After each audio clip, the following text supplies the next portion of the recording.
All right, we will call this Agenda and Priorities meeting to order. It's for August 18th. It's 3 p.m.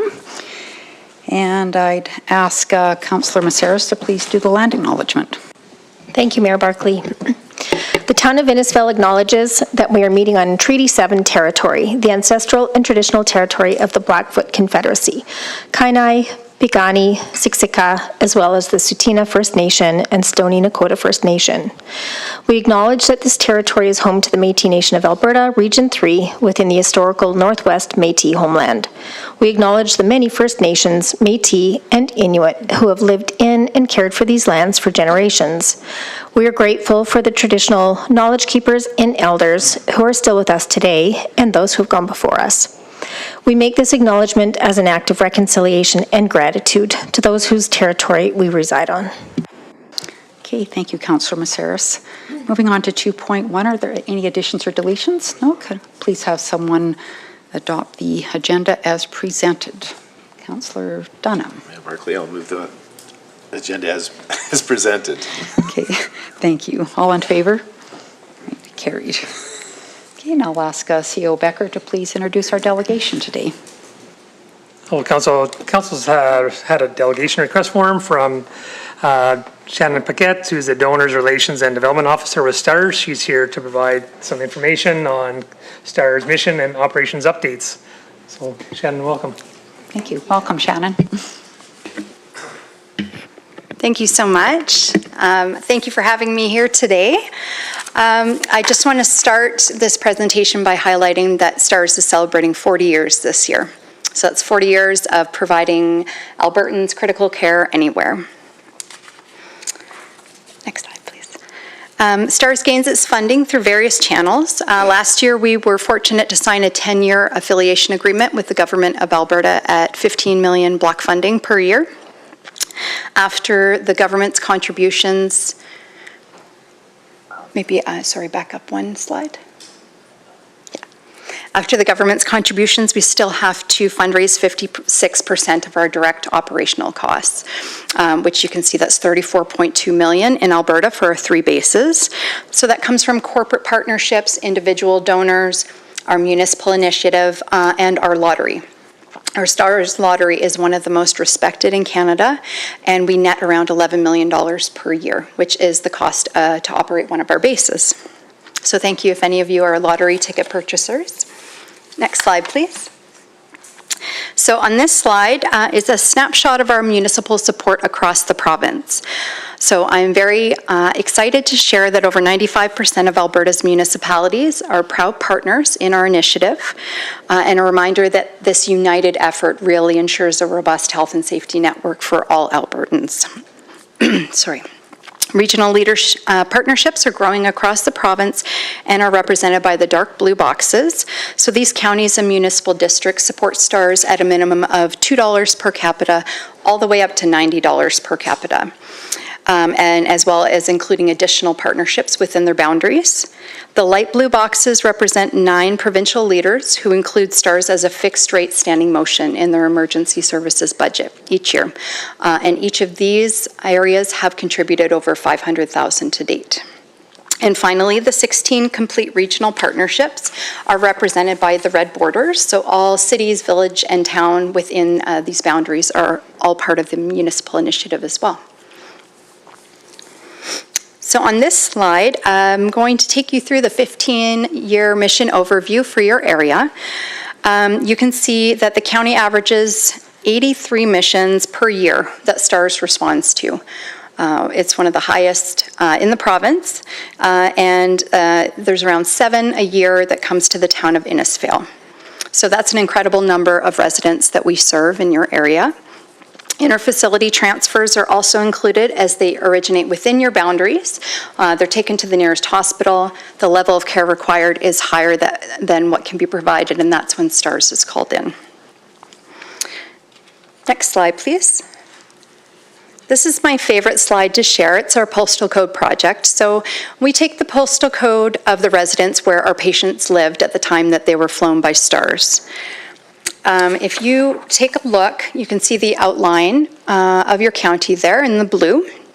Since 2010, a total of 201 area residents have been flown, 80 of them within boundaries, 80 of them from the town of Innisfail. And of the 201, 39 were picked up within county boundaries, while 162 residents were flown by STARS in 46 other locations across 2 provinces. So that's those little red dots everywhere. And this is just a reminder that accidents and illness do not only happen close to home, and wherever your residents are traveling across Western Canada, we're there for them. So as I mentioned, STARS is borderless. We have 6 bases across Western Canada, and we average 11 missions per day. However, the mission number can fluctuate on a day-to-day basis. So this is a snapshot of one day when we had 18 missions that they were dispatched to. Just to put in a context, our emergency link center that is out of our Calgary base, they manage all of the emergency calls that come in, and we receive around over 36,000 per year. We have many algorithms that we work with to determine what warrants STARS responding. And so this is a snapshot of one day where 18 times we were dispatched. You can see in the second column that it's pretty evenly spaced out amongst our bases. And based on the description column, I really think this speaks volumes to the level of training that our crew has to obtain. They go everywhere from stroke to near drowning, motor vehicle accidents. That is one of our main pillars is ongoing training and education. And finally, on the final column, you can see where we worked with other teams, such as a NICU team, or that we went by alternate transport, such as the ground ambulance. There are also times that STARS is told to stand down. Now, this could be due to first responders. They were able to stabilize the patient, or unfortunately, because we live in Canada, it can be due to weather conditions as well. So at STARS, we're pioneers in our industry, and this is just one of the many examples. So we were the first in North America to carry blood on board. We started with 2 units of blood, increased it to 4 units of blood, and now we carry fibrinogen. So what will happen is we will have a severe trauma patient come in, they'll administer the 2 units, and then they can administer fibrinogen, which promotes blood clotting. And then they can give the additional 2, and that gives us more time to get the patient to the hospital.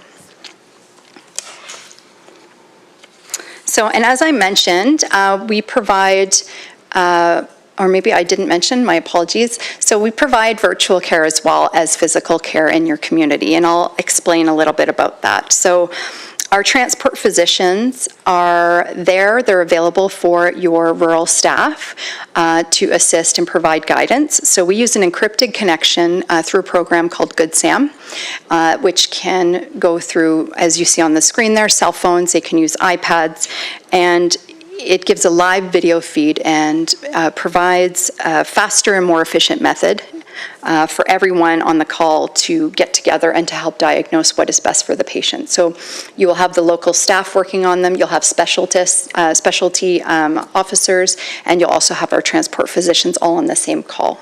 So this is ultimately what is best for the patient. So even if you don't see us in the area, we might still be working with the staff. This is the longest mission to date. It was flown in 2022, and this just really highlights when I say we provide critical care anywhere, what we mean. So there was an Albertan resident, Doug, who was up northeastern BC hunting when he had severe chest pains. They called 911 and looped in our emergency link center, and it was determined he was having a heart attack, and STARS was dispatched. We did over 2,400 liters of fuel, over 1,700 kilometers, over 8 hours of flight, 5 hours providing care to the patient, and Doug is doing great. He came into the Grand Prairie base a couple months ago to meet his crew. And he's doing lovely. So this is just a testament to when we say we provide critical care for your residents across Western Canada. This is what we mean. So to recap, I just want to highlight that since our start in 1985, we've flown over 63,000 missions. So that's 63,000 patients, their families, their communities that we've had an impact on. We average 83 missions per year in Red Deer County, with 7 of those in the town of Innisfail. We enhance your rural health care in your community through physical and virtual response. We provide a robust health and safety network for your residents wherever they go across Western Canada, and this is all at no cost to the patient. So I would like to acknowledge again that the town of Innisfail has built and maintained a lovely helipad. I went to visit it the last time I was out here. And that ultimately helps increase the efficiency of our transfers when we come for patients. So thank you so much. I would like to ask council consider joining STAR's municipal initiative at any funding amount next year. But thank you so much. Okay, thank you very much. We appreciate the presentation. Does anybody have any questions? Councillor Hystad. Thanks, Mayor Barkley. Just looking at those stats, especially for this area, is the county of Red Deer, do they contribute to you guys? Yes, they do. And then just, I know, municipal funding is, it varies per community and how we, function in our operations and our goals as a community.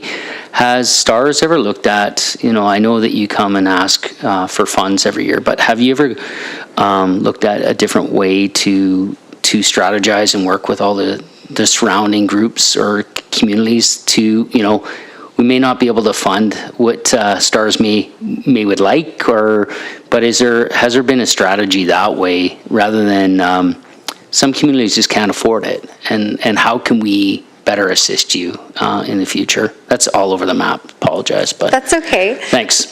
No, that's okay. I'll speak to our various funding channels with this. So I know that some municipalities that we work with, they also host, or in lieu will host, fundraising events in their communities, and those are a very welcomed channel of funding as well. I know that when we come in and we say at any amount, I really mean $500, $1,000, whatever the town thinks that they could put aside in the budget for STARS. But right now, I believe we're at 2.7 million with our municipal initiative across the province. So even smaller amounts altogether make up a lot. It makes a big impact on our budget. So.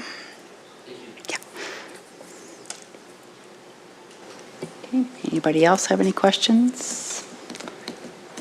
Doesn't look like it. Sorry, Councillor Maceras. Thank you, Mayor Barkley. I don't have any questions. I just so appreciate STARS. I had a very good friend need to use it several years ago, and it's important personally, and just proud of everything that you've accomplished. Thank you so much for saying that. Yeah, and probably, as you know, we had the good fortune of doing a STARS tour. I Yes. think 2 or 3 years ago, our dear friend, Councillor Harrison, arranged for us to go there. So it was an amazing tour to go see, and certainly would encourage others to do that, because to see what gets crammed in on those helicopters is really something. And It is. amazing people, and to see the Operations Center was a great experience. So anyway, thank you so much for coming, and we always appreciate your time and appreciate everything you do for our community. Thank you so much. You just remind me when you said tour, we're having an open house on October 1st at the Okay. Edmonton base as well, so I'll send official invites for that. At Calgary and Edmonton? Just Edmonton. Just Edmonton? Yeah, Okay, great. in celebration of our 40th. Oh, that'd be wonderful. Yeah. Yeah, thank you. Okay, All right. thank you so much. No, you're welcome. Thank you for coming.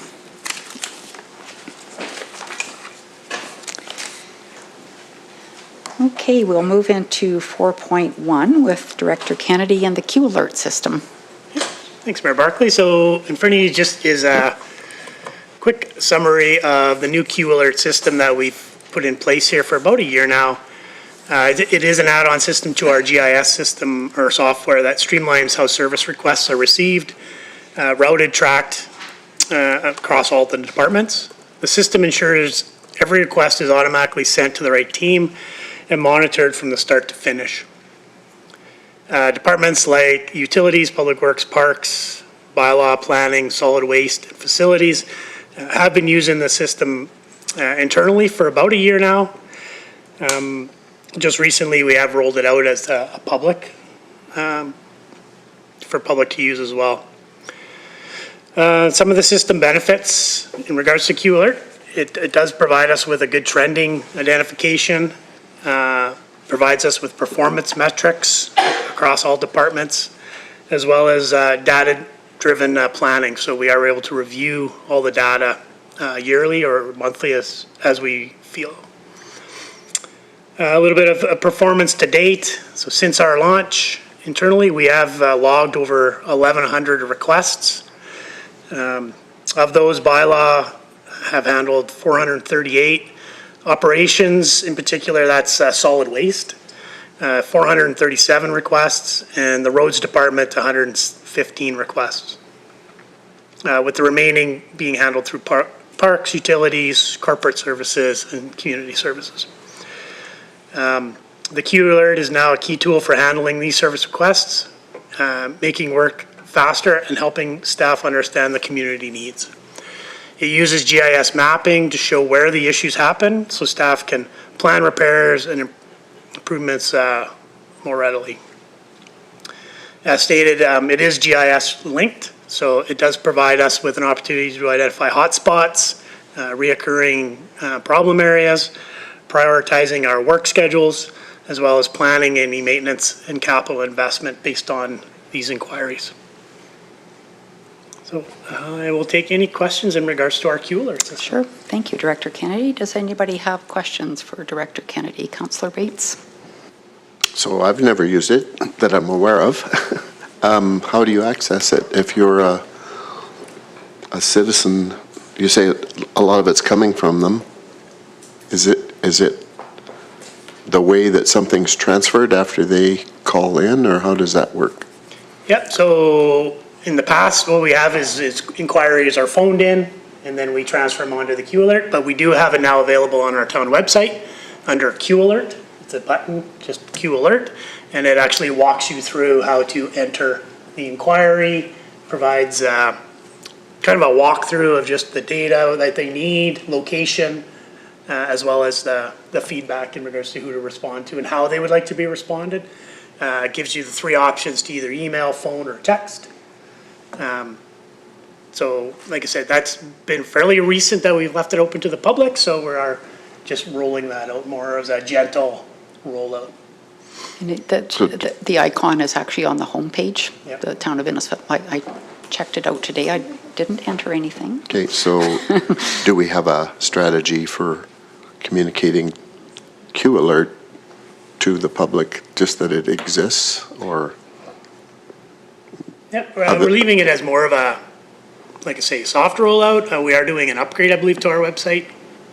So that'll be, again, higher. So we didn't officially want to do any encouragement to using it. If it's more of a, if you have on the website, and then as well as still call in and with any inquiries so that we can then track it, so. Okay, well, I do know some people would, for instance, probably not know about it unless they read about it in the Town Voice or something, and I'm just thinking it wouldn't hurt to have, even if it's a staged strategy for rollout, but thank you. Okay, thank you. Councillor Wing.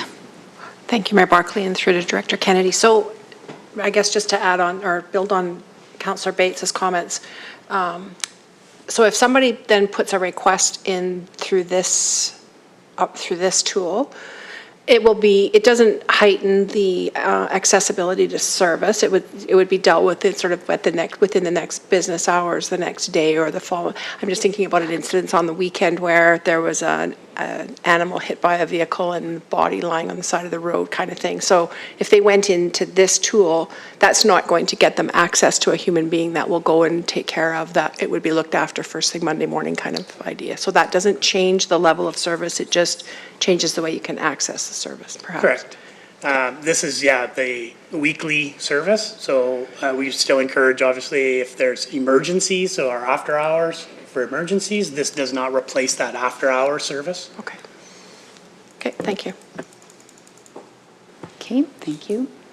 I don't know if we have any say in this. I would encourage that we communicate this out to the public so they know how to find it, and maybe cuts down on phone calls, and it's easy for residents and businesses to access this. So I would really encourage that we communicate this out and get people using it and familiar with it. The one question I do have, Director Kennedy, on the, when you go into Q Alert, the first part is knowledge base. Like, what is that exactly? Because it was, when I clicked on it, there was nothing in that part, or? Mayor Barkley, so that is the knowledge base as it's kind of an AI driven. So as inquiries get put into it, if you put in a specific keyword, it'll start coming up with actual fill-ins for you as the system develops. No, I think it's fantastic. So, yeah. So I'll just have somebody please make a motion that we accept the Q Alert overview as information. Councillor Maceras. Thank you. I'll make that motion that council accepts the Q Alert overview report as information. Okay, thank you. All in favor? All right, carried. And we will move into 4.2 with Director Kennedy and the pedestrian safety review.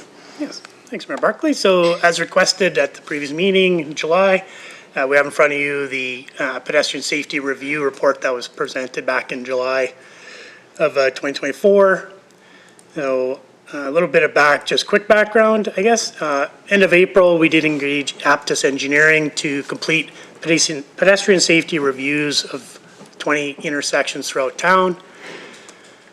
These intersections were assessed based on the following criteria: available data in regards to traffic modeling, pedestrian crossing control warrants, geometric and site triangle reviews, as well as interpretation and providing a recommendation for the intersections or crosswalks. So we did attach here, just in regards to the 3 levels of recommendations, immediate being the recommendations that could be incorporated through operating budget and just staffing. The second level, additional recommendations that may require additional operating and capital budget, so more budget related. And then the third is the ultimate recommendation on the higher end of those intersections, which would need major capital investment. At that time, we were looking at applying for a grant through the Trans-Canada program for one of the intersections at 56th Street, 52nd Ave Close. We were successful with that grant, so we have actually started to work on that intersection, installed the new sidewalk as well as the para-ramp, and are working on the painted crosswalk and signage here in the next couple weeks. So I guess we will push it back to council in regards to any feedback. All right, thank you, Director Kennedy. Councillor Hystad. Thanks, Mayor Barkley, and I was the guy that asked to bring this forward.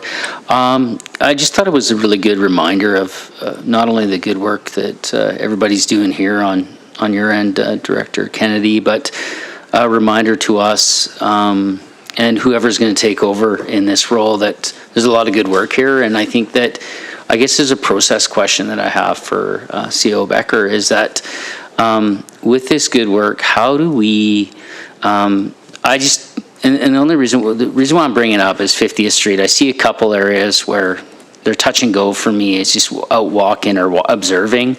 But how do we make sure that the council action control or when the new council comes on, is they're planning for the 4 years that this isn't missed. And that's why, so I don't want any of this good work to be missed. I think it's really important for our new councillors to see it was looked into, but let's make it better.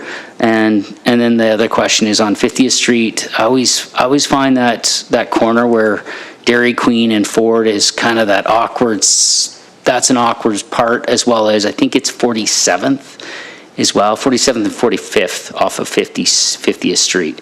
It's just kind of clumsy, and I know that we got this study but I don't want this, this work to be forgotten. So CEO Becker, I threw a lot at you, so thoughts? Mayor Barkley, Councillor Hysted's questions, comments.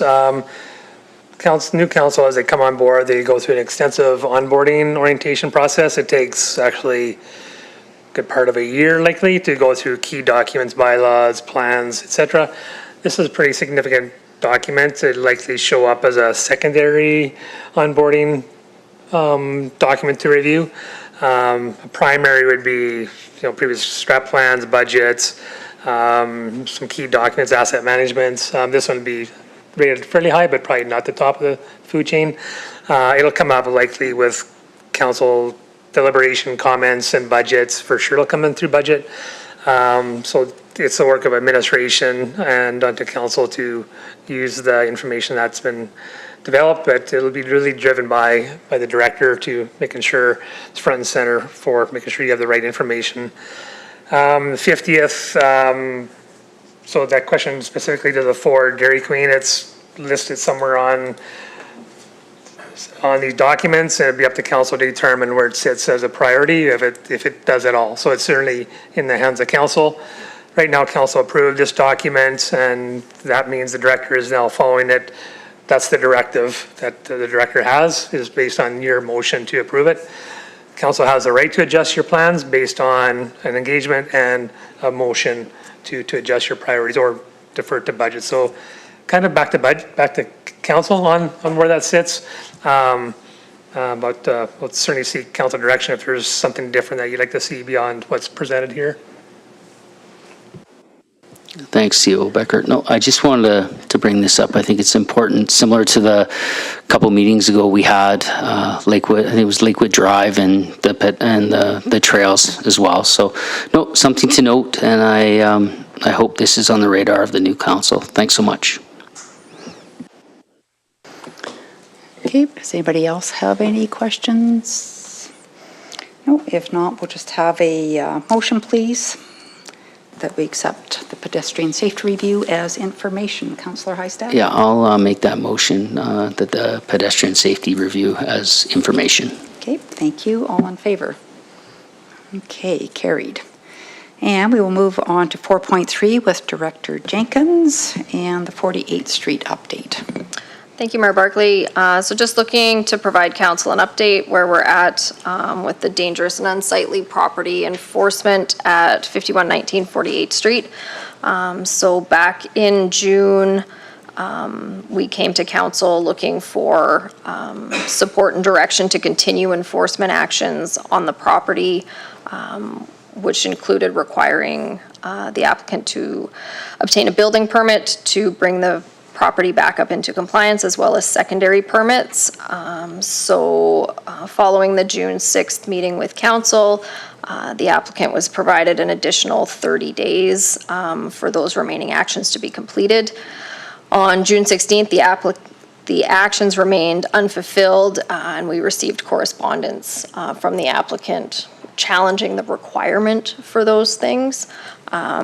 So on August 7th, we did go back to the applicant, reiterating the requirements for the building permit, providing them until September 30th for those actions to be completed. So a bit of an additional extension on the action. And again, if nothing is fulfilled by September 30th, we will be looking to move forward with additional steps to obtain a court order to go onto the property and bring it into compliance through a demolition process. Okay, thank you. Director Jenkins, I'm curious what prompted an extension to the 30th? Again, everything from our legal advice is that the town needs to demonstrate that we are being reasonable to the greatest extent possible, that we're providing every opportunity for them to bring this property into compliance, which ultimately that would be the best outcome. So we're on to September 30th. Okay, thank you. So does that need to come back to council again, or will you just proceed with moving forward if nothing happens? We do have the direction from council to move through the through that enforcement process, but we'll keep council informed as to what the status of things are at that, date. Okay, thank you. Any questions, Councillor Maceras? Thank you, Mayor Barkley. To Director Jenkins, I just have a question about what does it mean if the town pays $400,000 and then we collect it by adding that amount to the tax roll? Does that mean that that just gets put on their property taxes and we collect it over time? Essentially, yes, it would get rolled over onto their tax bill, and that's how Okay. we would proceed to collect that back. Okay, thank you. Okay, thank you. Councillor Wing. Thank you, Mayor Barkley, and through to Director Jenkins. So then, just to build on that, so then if the property is sold, is the entire amount recovered at the sale time of the property, or does it roll over to the new owners? Mayor Barkley, through to Councillor Wing. So generally at the time of sale, the lawyer will take all the money that is collected to pay off any outstanding debts, but that debt remains with the property. So it would become a debt of the new owner. So it stays with whoever owns that property. Thank you.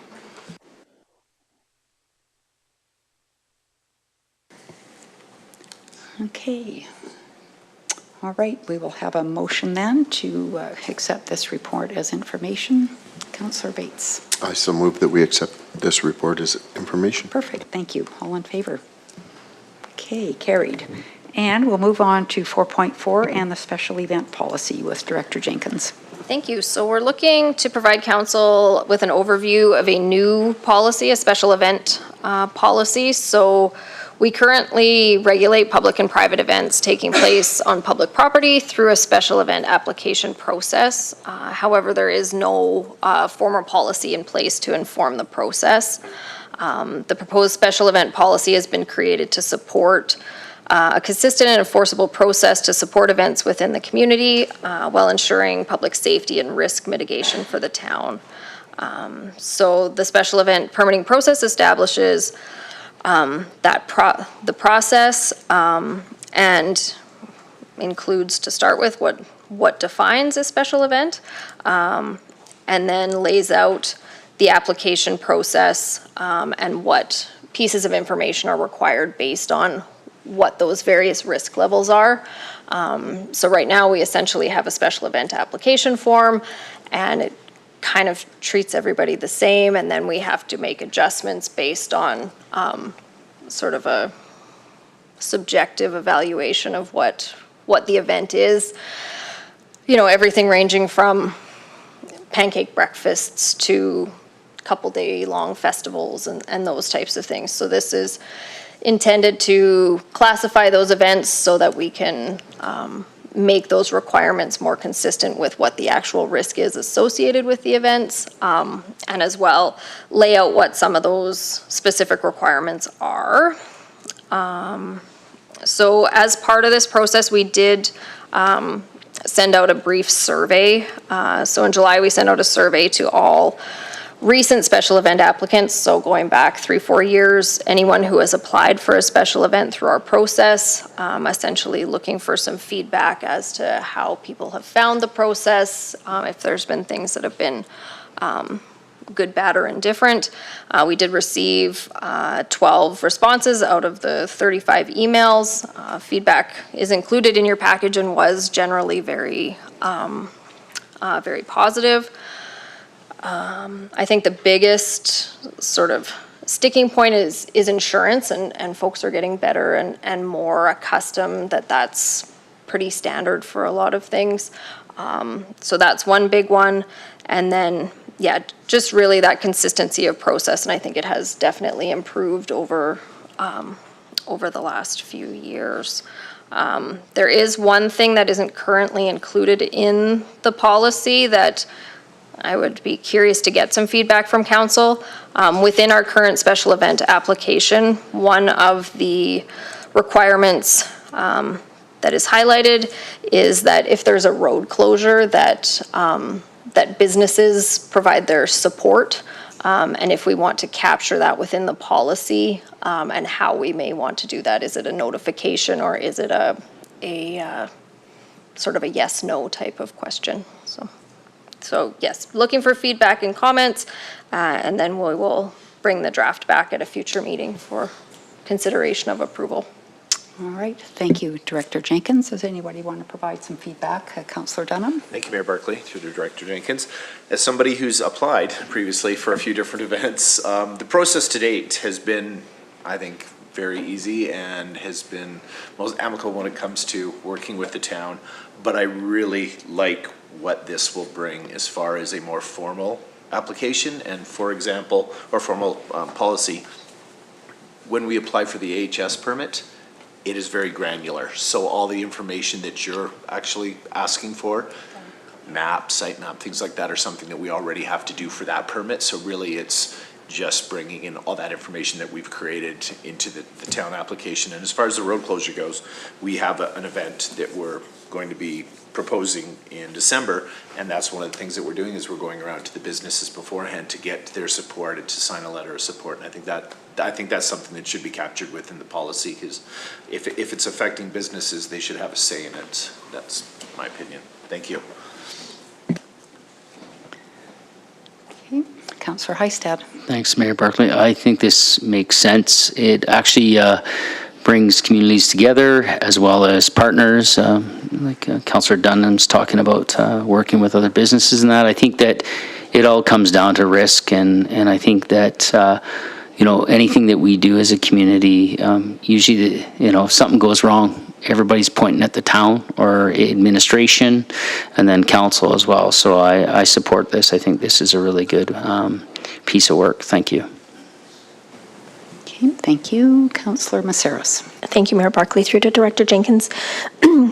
Where our policy says additional insurance, including secondary insurance policies or increased coverage, et cetera, is that something that the insurance company determines? So for instance, it could be based on the number of attendees, but that's not something the town decides. That's something that the organizer goes through with their own insurance.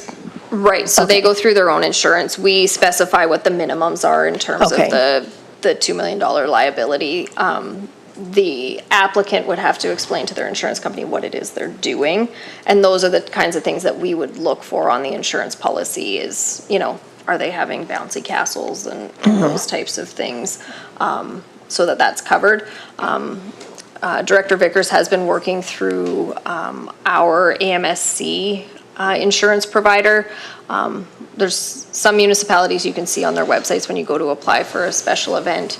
There's actually a portal to purchase event event insurance, and it's quite a bit more affordable than if you just phone up your insurance company. So we are looking at bringing that in as well, so that that people can very easily, when they say, "Oh my gosh, I didn't know I needed insurance," and they can just click through, and often it's tens of $20s of dollars, right? Like not huge dollar values for some of these smaller events, because I know that's often when people apply. And I'll give the example, the food bank phoned at the beginning of last week, and they're in a panic, and we have to do this whole checklist of things, and it's like, well, no, you guys are having a barbecue for a handful of people. You don't need to contact the RCMP and ensure that you have clearance and all of those things. So I think this will help with that sort of the levels of risk associated with different types of events, so that it's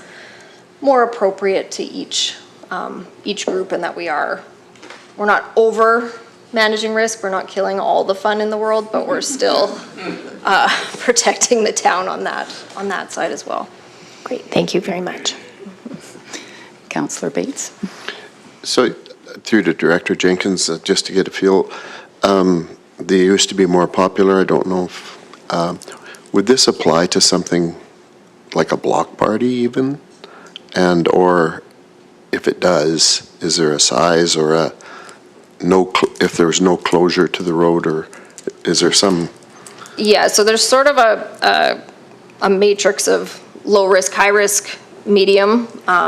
Sort of low risk is 50 or less. This would be things like family gatherings, community picnics, barbecues, pancake breakfasts. Medium risk up to 150 people may include a road closure, temporary structures, and alcohol areas. And then a high-risk event is sort of that larger, multi-day, 150 plus.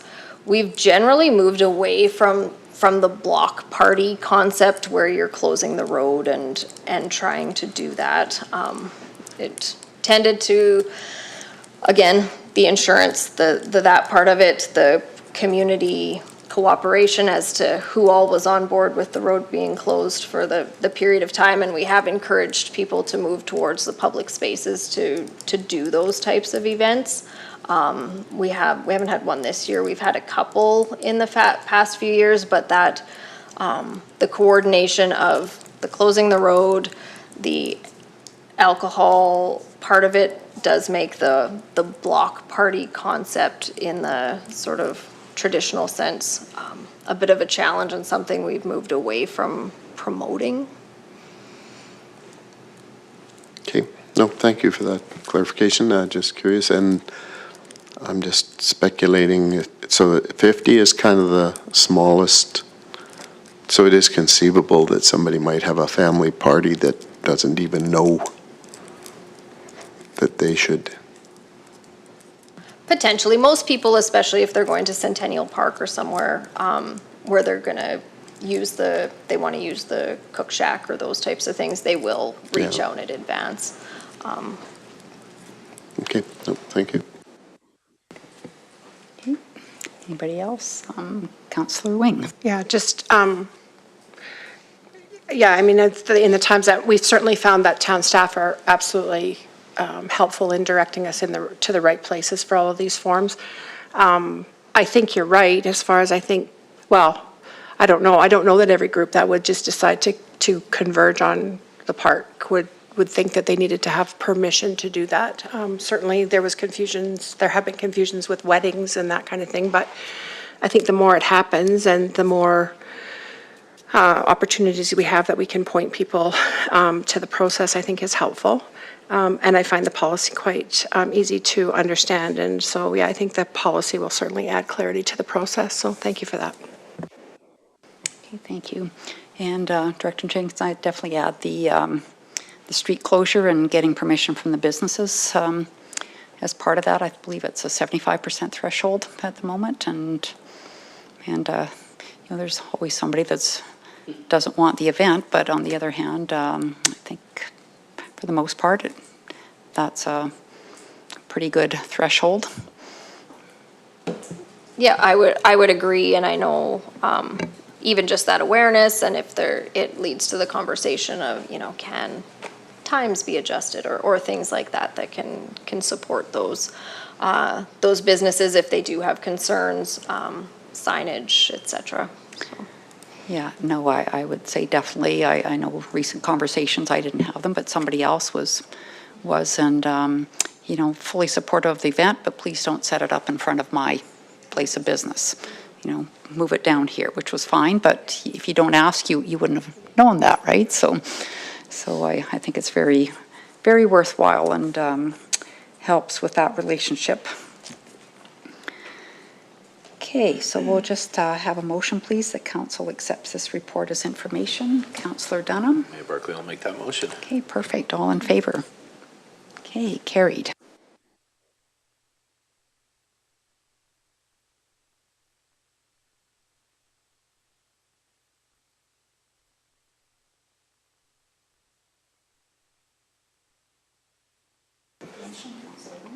I'll make the motion to accept the correspondence for information.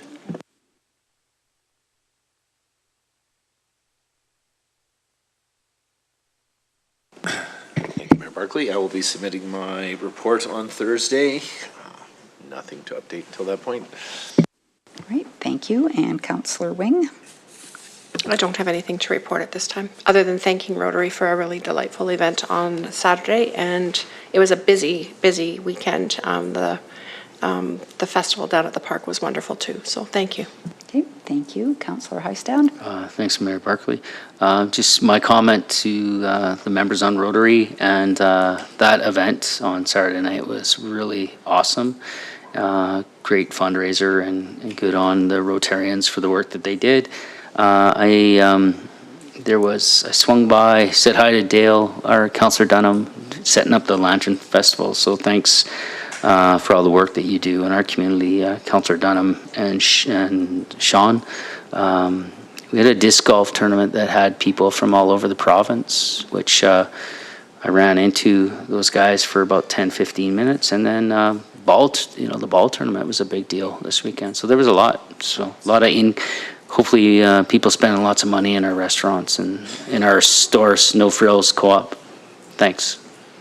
All right, thanks. Councillor Bates. Yeah, I guess I'll just keep it to putting in a report next week. I'll just pivot off of Councillor Heist's last comment. I did go up to the Zoo Fest as one of the few things that I went to this weekend, and hadn't been there for 2 to 3 years. Amazed at the difference.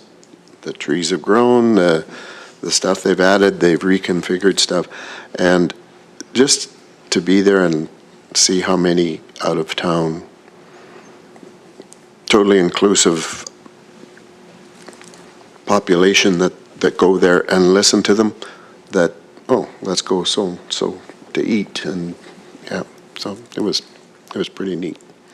And new bears and all kinds of different stuff. So I found that to be very impressive. I did drop in on the Lantern Festival very briefly in time to see them lit, and I didn't attend the,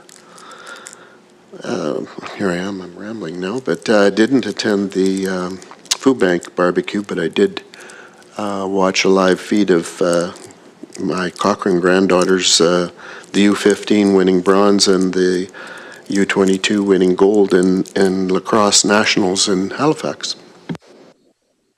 All right, congratulations. Councillor Maceras. Thank you, Mayor Barkley. I don't have anything to report except to pass on a couple of bouquets to administration. And one of them has to do with a library, an event that was held there a couple of weeks ago with lots of out-of-town guests, and there were just so many compliments about the facility and about working with the town. And there were the owners of the new daycare on Main Street stopped by the long table and introduced themselves and purchased tickets even though they didn't come. But they talked about how wonderful it's been working with town administration on the permitting and approvals, and they just couldn't say enough about working with you guys. So just wanted to pass that on. Okay, thank you. So, interesting update on the ambulance bay door. So, was chatting with somebody and knows what's going on. So there's been meaningful progress on the project, and it's moving forward. There's going to be a full rebuild of that area, and the team is currently reviewing design plans, and they're having regular planning meetings as well. So that's all good news. And I would also add bouquets to the town. Lots of great comments from out-of-town people, how wonderful this community looks, and you know, the green, the mowing, it just looks fantastic everywhere you go. And also I know how supportive you are with all the events that are going on in town, and your staff is amazing and friendly and easy to work with. So thank you so much for that. So throw out some bouquets. Okay, so we will move into upcoming events. And I'll just have somebody please make a motion. Actually, I'll send you an email, Juanita, that the wastewater meeting is being changed to a different date just because it's too close to the end. But I'll get you that date. So just have a motion, please, to accept the events as information. Councillor Maceras. Sure, I'll do that, Mayor Barkley. Thank you. All in favor? Okay, carried. And then we will have a motion to go in camera. Councillor Dunham. Mayor Barkley, I move that we go in camera. All in favor? All right, thank you.